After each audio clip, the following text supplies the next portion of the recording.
All right, so quiz number 8, that's the one we're going to start doing tomorrow. This is the review. So we're going to start off with something that you can either do with your calculator, which I would recommend, or you could do it by hand. So I have to remind you guys, in case you want to do this by hand without a calculator, I got to remind you of one quick thing. Anytime you have something to a negative power, what you're supposed to do is flip it over, and you can make it positive. Or you can also write it like this. But I want you guys to focus on the top one, okay? The one that has the parenthesis around it, because that's the one we're going to do, okay?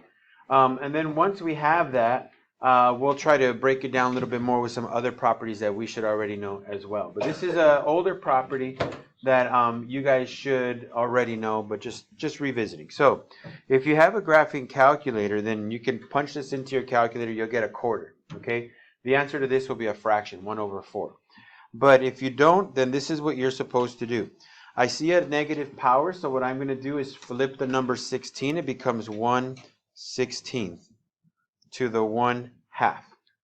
Now, a 1/2 power, if we kind of go back to what we did last week, a 1/2 power, the 2 on the bottom is the index of that power, and the 1 is the power for the parenthesis, right? So it's supposed to look like this.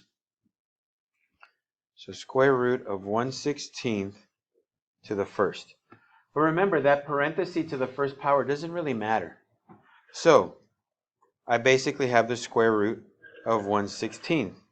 Now, another property you guys were taught was that if you had square root of x over y, you can break it up as square root of x over square root of y. Right? This is a property we just did last week. So I'm going to do that with the square root of 1/16. So it's going to become the square root of 1 and the square root of 16. And if you simplify that, that's equal to 1/4. And there's your answer, 1/4.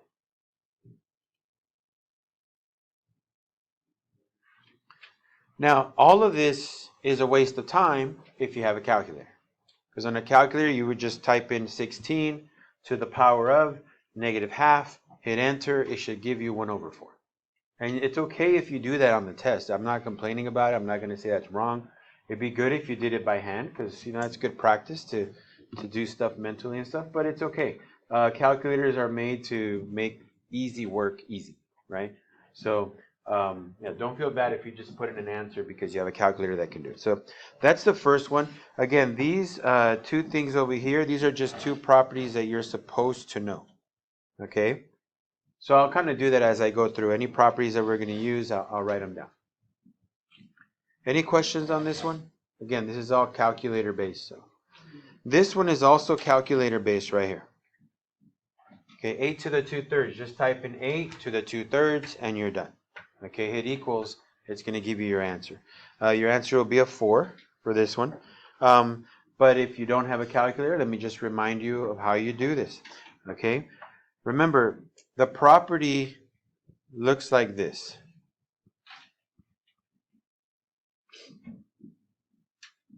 This is what I'm going to do right now. I'm going to change a term with a fractional power into a radical.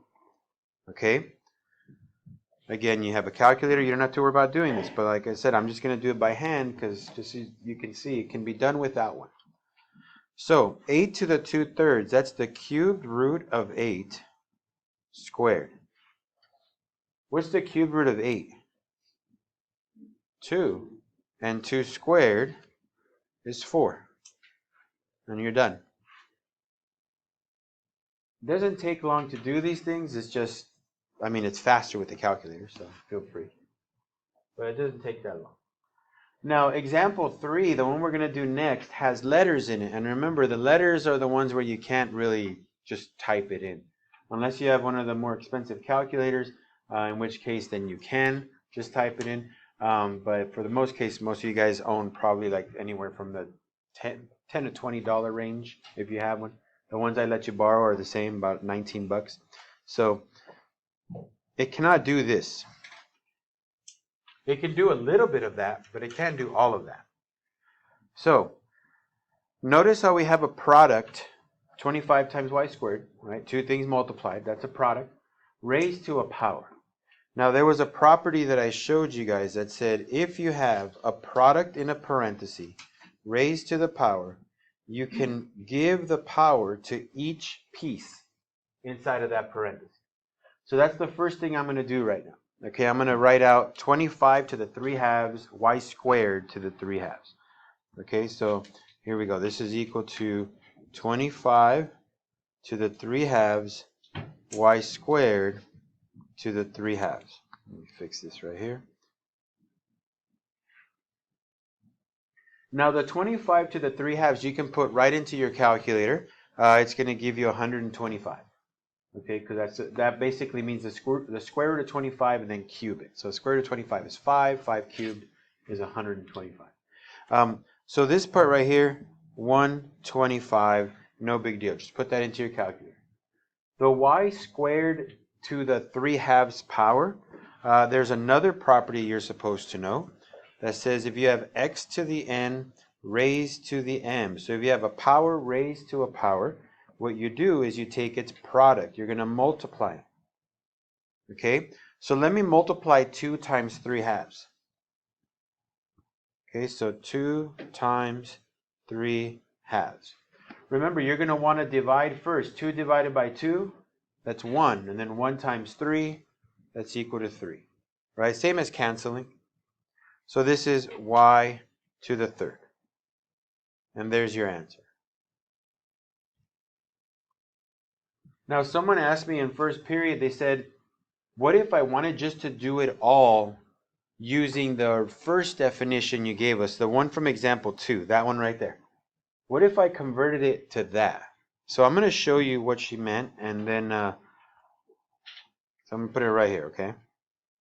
So her idea was to write it as a square root, bless you, of 25y squared to the 3rd. Because that's the way she prefers to do it. And I said, that's perfectly fine. And she's like, but would it still work out? I'm like, yeah, because what's the square root of 25? That's 5. And then what's the square root of y squared? It's just y. And then if you take this to the 3rd power, well, 5 to the 3rd, using the first property up there, 5 to the 3rd is 125. And y to the 3rd is just y to the 3rd. You still get the same answer. Okay? Just depends how you want to look at it. To me, sharing the power looks easier for me versus rewriting that whole big statement as a radical and then to a power. I think that looks a little more complicated. Not to say that it's more difficult, it just looks more complicated. So I'd rather stick with the one that makes me feel like I have a better shot at it, right? But either way, it works fine. Same answer, doesn't matter. Okay, so do it however you'd like. There's other ways to do it too, but I'm not going to get into all that because then now you're going to have like 3, 4 options and then you're going to worry about which one's the best. So use what works for you. And if you want me to check one of your methods, just let me know. Are we okay with this one now? Because we're going to move out of this section now and move into what they would consider the harder stuff, right? So solve and check for extraneous solutions. And I am doing one of each type of problem.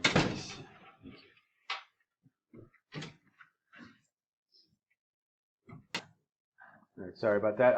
So like I said, I'm going to try to show you a little bit of everything that's on there. It may not be like a perfect match, but it's going to be close enough where if you study this, you should be okay. All right. So here we go. The one thing that we learned when we started solving these square root things, it doesn't matter whether it was considered an easy problem or a harder problem, you always had to square both sides, right? So that's what I'm going to do. I'm going to start off by squaring both sides. So that's pretty much an automatic, unless it looks a little different, which we'll get to at the very end.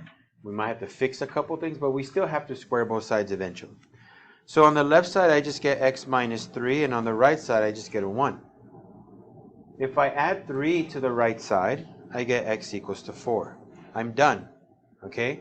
But remember, when we're doing these square root problems, we have to check them, okay? So I'm going to get the original problem, x minus 3 equal to 1, and I'm going to plug in a 4 and make sure that it actually is true. So when I plug in a 4, I get the square root of 4 minus 3 equal to 1. So that's the square root of 1 equal to 1. 1 is 1, so everything works out just fine. That means that x equal to 4 is a correct answer. Okay? So it works. If it didn't work, I would cross it out and put no solution. But just like you guys saw in that homework, when we did this homework on Friday, none of those answers should have been extraneous. They all should have worked. Okay? Anytime you have what we call a linear system, so in other words, x minus 3, that's not x squared, it's just x, usually you just get one answer. It does work. So, all right, no big deal, pretty easy. Let's move on to one that's a little bit more on the difficult side.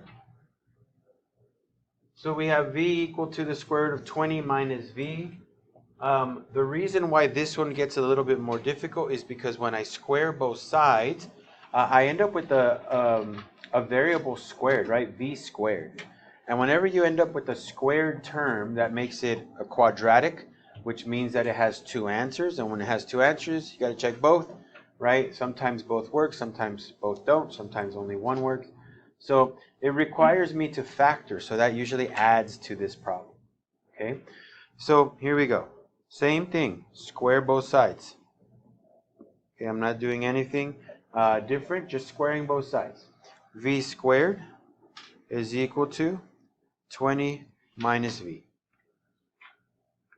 Now I'm going to move stuff over to the left-hand side where my v squared is, right? I always like to move my variables wherever the squared term is. So I'm going to move them to the left. I'm just going to draw arrows, but I'm not going to show like minus 20, and plus v, right? That's just a waste of space. So we're just going to kind of do it in our heads here. So if I move the v first, okay, I was asked earlier in first period, does it matter which number or letter you put in there first? It doesn't, but when it comes to factoring, having them in order might make a difference for you. So I'll explain that in a little bit more detail in a bit. Okay, so I'm going to get that minus v. I'm going to move it over. It becomes a plus v. And then that 20, it's positive now, so it'll become negative here. All right. So at this point, I have to factor. So here's what it's going to look like if I factor my v squared plus v minus 20. So a is equal to 1, b is equal to 1, c is negative 20.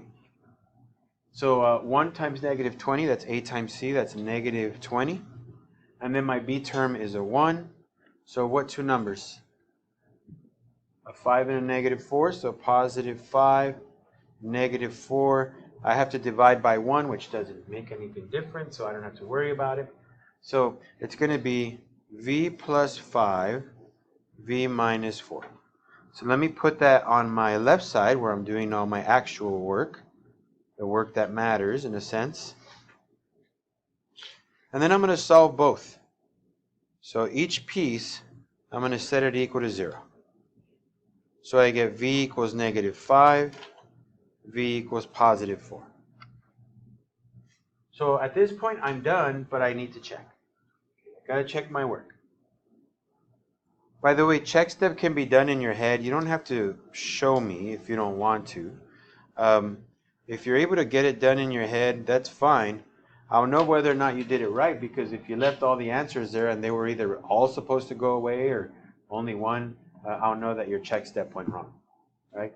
So, all right, plugging in a negative 5, I get negative 5 equals to the square root of 20 minus a negative 5. So negative 5 is equal to, this is 20 plus 5. Again, if you're thinking, why is he still going? We have a square root equal to a negative. I know that's wrong, but I'm just going to finish off the problem in case people don't see it. So negative 5 equals to the square root of 25. So this is what we get. Thank you. And this right here is not true, so that's gone.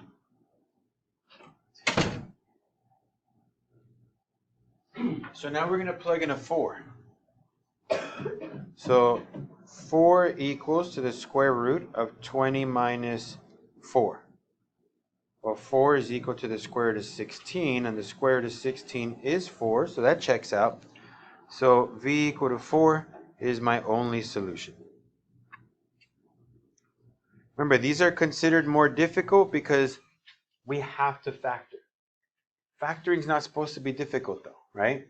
So by this time, you guys have done factoring. This year, you probably did it. Last year, you probably did it the year before, because that's when it gets introduced in Algebra 1 and Math 8. So, I mean, you've been doing factoring for at least 4 years. Okay? So hopefully by now it's better, right? Maybe not perfect, but better. So back to what I was asked before, just really quickly. If I were to get this and rewrite it like this, because remember I told you, they asked me, does it matter what order I put it in? It doesn't, but if you rely on what I put down there as your ABCs and you just read it in order, that means A would be 1, according to this, A would be 1, B would be negative 20, and C is 1. And that would be wrong. Okay? You have to just make sure that mentally you know that your B term is next to the variable with the first power. So B would be right here. Your A term is the variable with the squared power. So that would be B. And C would be negative 20. Okay? So that's what you would have to do. But that sometimes can get a little confusing because now you're like, it's not an ABC anymore, it's an ACB, right? So I always tell people, it doesn't matter whether you write them out of order, it matters that you know which part is which. But if you want to avoid having to overthink it, just put them in order, right? The highest power first, the next highest next, right? All the way down to the bottom. So yeah, just, it's okay if you mix them up, just be aware of what each letter stands for and where you find your ABCs from a mixed up equation, okay? So, all right, let's move on. We got 2 more. So number 6, square root of negative 1 minus b is equal to the square root of 2b plus 11. So this one looks like it's going to be a hard problem to do, but thankfully it's actually pretty easy. It requires a little bit of algebra, but not that much.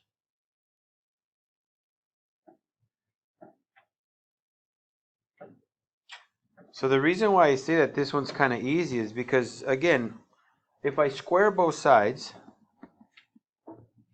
the thing that I'm not scared of, but what I don't want to see is I don't want to see like a b squared pop up. Because if I get a b squared, then I got to factor and stuff, right?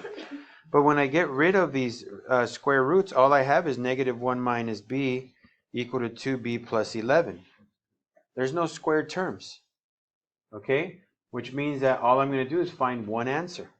Okay, I'm not going to find a whole bunch of them. I'm not going to have to factor or anything like that. So let me just move a couple things around.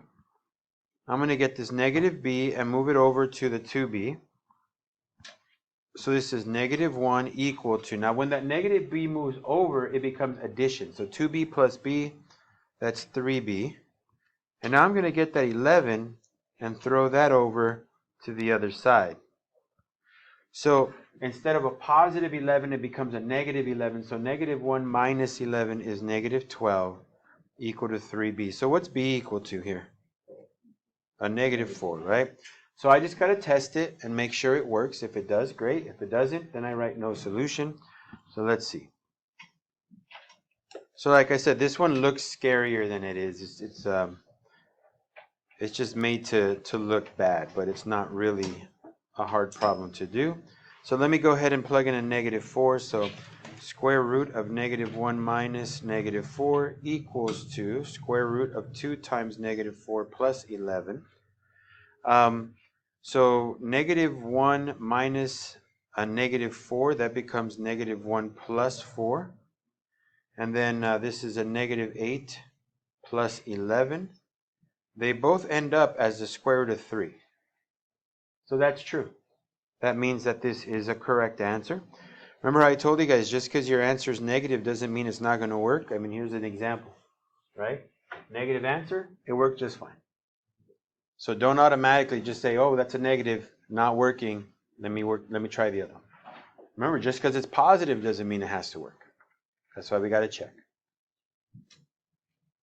I said when I was in high school, all the problems say check your steps, and I'd be like, no, I don't need to do that. But I had to for these problems. I had to. I had no choice, because or else I'd be getting like half of the problem wrong. So always check with your square roots. Any questions on this one? So again, it's a little bit more intimidating to look at, but it's not a hard problem. Here's the hardest type of problem you're going to see on your quiz. Be very similar to this. Remember, before I square both sides, what I'm going to want to do is get the square root all by itself. Okay, so this adds one extra step that I would rather not have to do, but I have to do it. Okay, I got to move that negative x over to the right side. So this negative x is going to come over here. I have to have the square root by itself. So square root of 2x minus 4 is equal to x minus 6. Notice you could have put negative 6 plus x. It just looks weird, right? So better just to put the letters in the front. It just makes more sense to always line up the letters first. So x minus 6. Now I'm going to go ahead and square both sides. And the reason why this is like the worst out of all of them is because besides factoring, which we're going to have to do, you're also going to have to distribute. So this adds an extra dynamic to it. So left side is just going to be 2x minus 4. Right side will be x minus 6 times x minus 6. All right, so we end up with 2x minus 4. And if you guys don't mind, I'm just going to kind of do this quickly here. X times x and x times negative 6 will be x squared minus 6x. And then negative 6 times x and negative 6 times negative 6 is negative 6x plus 36. Combine on the right side, negative 6x minus 6x, that doesn't cancel. That becomes negative 12x. So 2x minus 4 equal to x squared minus 12x plus 36. And now let's start moving things over. So I see the x squared is on the right side. Let me move the 2x and the negative 4 over. So the 2x will meet up with the negative 12x, and this minus 4 will meet up with that plus 36. So I have 0 equals x squared. Now, negative 12x, I'm going to move this 2x over here. It's going to become negative. So negative 12x minus 2x is negative 14x. And then that negative 4 is going to go over to the right side and become a plus. So 36 plus 4, that's 40. Now I have to factor. Like I said, this part is like the new part, right? This is extra. That's what makes these like the extra difficult ones. Again, not because distributing is difficult to do, but it's just more work, right? And sometimes there's some kids that when you guys are doing some of the homework, when you're taking too long to do a homework problem, you automatically think you're doing something wrong, right? You're like, there's no way it can take this long. But yeah, sometimes they do. So here we go. A is 1, B is negative 14, C is 40. A times C, that's 40. B is negative 14. So I need two numbers that multiply to 40 that add up to negative 14. All right, negative 10, negative 4. And I'm dividing by 1, so it doesn't matter. So this is going to be x minus 10, x minus 4. So let me write that out. 0 equals to x minus 10, x minus 4. And then set each one equal to 0 and solve. So x minus 10 equals 0. X minus 4 equals 0. So I get 10 and I get 4. So I'm going to write out my equation so I can check. What was it? Negative x plus the square root of 2x minus 4 equal to negative 6. I think I'm right. Yeah. So there's my original equation right there. So I'm going to plug in 10 and let's see what we get. So negative 10 plus the square root of 2 times 10 minus 4 equals negative 6. Negative 10 plus the square root of 20 minus 4 equals to negative 6. negative 10 plus the square root of 16 is negative 6. Negative 10 plus 4 is negative 6, and that's actually correct. Negative 10 plus 4 is negative 6. So 10 will work. Okay, I plugged in a 10, and I got negative 6 equals to negative 6. Now let's try x equal to 4. Using the same formula, okay? Plugging it into here. So plugging in 4 into the original equation, I'm going to put negative 4 plus the square root of 2 times 4 minus 4 is equal to negative 6. Well, negative 4. And this is going to be 8 minus 4 equal to negative 6. So negative 4 plus square root of 4 equals to negative 6. Well, the square root of 4 is 2, and negative 4 plus 2 is negative 2. That doesn't work. So that's out. This is my only answer. And that's what your quiz is going to look like.